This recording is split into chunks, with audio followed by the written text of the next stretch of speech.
rasilimali za bahari ikiwemo matumbawe, mikoko na mazalia ya samaki zimeanza kupatiwa kipaumbele katika uhifadhi kwa kufanyiwa tathmini na kuongezwa thamani ili kukuza uchumi wa nchi. Taarifa yake Nazra Abdallah inafafanua zaidi. Akizungumza katika warsha ya kujadili namna ya kuzifanyia utafiti rasilimali hizo pamoja na tathmini, naibu katibu mkuu Wizara ya Uchumi wa Buluu na Uvuvi Zahor Kasim Mohamed amesema mpango huo utasaidia kuwanufaisha wadau wa sekta ya bahari kwa kutambua thamani ya vitu vilivyopo katika bahari. Mazingira ya baharini au ekolojia ya bahari inakuwa inasaidia sana katika maisha yetu ya kila siku.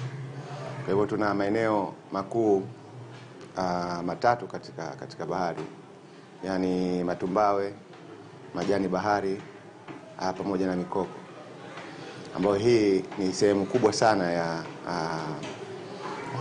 faida ambazo tunaweza tukazipata sisi kama binadamu kutoka katika maeneo ya bahari. Mkurugenzi wa shirika la hifadhi ya mazingira duniani TNC Lucy Magembe amesema rasilimali hizo za bahari zinapoongezwa thamani zinapelekea jitihada za uhifadhi wa mazingira kwa wananchi kuongezeka. Utafiti unaofanyika hapa Tanzania kwenye rasilimali mbalimbali kama ni matumbawe au mikoko au zile nyasi za baharini, sisi tunazita seagrass, tunatumia methods gani au njia gani ili tuweze kuoanisha, kuwarahisishia wenzetu kwenye mashirika yanayofanya utafiti.